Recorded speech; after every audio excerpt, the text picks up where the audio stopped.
2 মাস পর আজ থেকে রাজধানী সহ দেশের 128টি স্থানে টিসিবির পণ্য বিক্রি কার্যক্রম শুরু হয়েছে। টিসিবি জানায়, স্মার্ট কার্ডধারী নিম্ন আয়ের পরিবারের মধ্যে ভর্তুকি মূল্যে ভোজ্য তেল, চিনি ও ডাল বিক্রি করা হবে। পাশাপাশি কার্ড নেই এমন সাধারণ ভোক্তাদের কাছেও ট্রাকের মাধ্যমে ভর্তুকি মূল্যে পণ্য বিক্রি করা হবে। 2 মাস পর রোববার থেকে শুরু হলো টিসিবির পণ্য বিক্রি কার্যক্রম।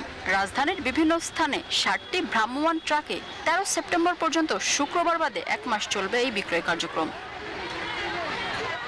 এসব ভ্রাম্যমাণ ট্রাক থেকে একজন ভোক্তা সর্বোচ্চ 450 টাকায় 2 লিটার ভোজ্য তেল, 1 কেজি চিনি ও 2 কেজি মসুর ডাল কিনতে পারছেন। 2 লিটার ভোজ্য তেল 230 টাকা, 1 কেজি চিনি 80 টাকা এবং 2 কেজি মসুর ডাল 140 টাকায় বিক্রি করা হচ্ছে।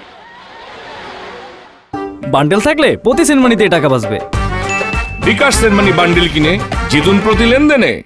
বাজারে পণ্যের দামে আগুন, তাই কম দামে টিসিবির পণ্য কিনতে পেরে খুশি ভোক্তারা। আজকে অনেকদিন পরে দিতে আসছে, তাই আমাদের খবর পেয়েছি, তাই আমরা নিতে আসছি। আমাদের সুষ্ঠুভাবে দিতে এরা সক্ষম হচ্ছে।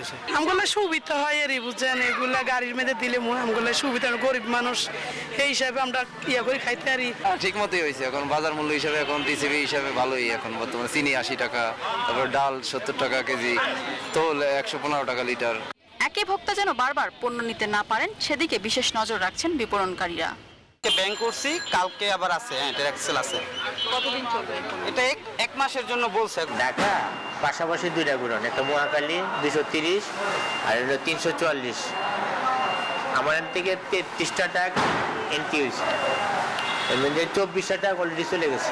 রাজধানী ছাড়াও চট্টগ্রাম, গাজীপুর, কুমিল্লা, পটুয়াখালী, বাগেরহাট ও ফরিদপুরের বিভিন্ন পয়েন্টে আজ থেকে টিসিবির পণ্য বিপণন শুরু হয়েছে।